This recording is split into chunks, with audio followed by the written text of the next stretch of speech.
Did you know?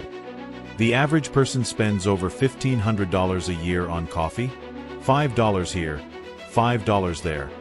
Gone in seconds, with nothing to show for it. But here's the truth. If you took that same $5 a day and invested it, that tiny habit could turn into more than $100,000 in just 20 years. Not by luck, but through the power of compound growth. Wealth isn't about massive paychecks. It's about discipline. It's about choosing long-term freedom over short-term impulses. Every $5 you redirect is a vote for your future self.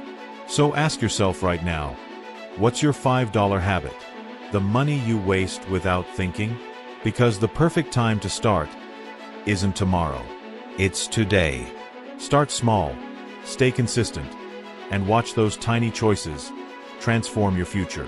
And if you want more simple, powerful habits that build wealth and success, make sure you like and subscribe.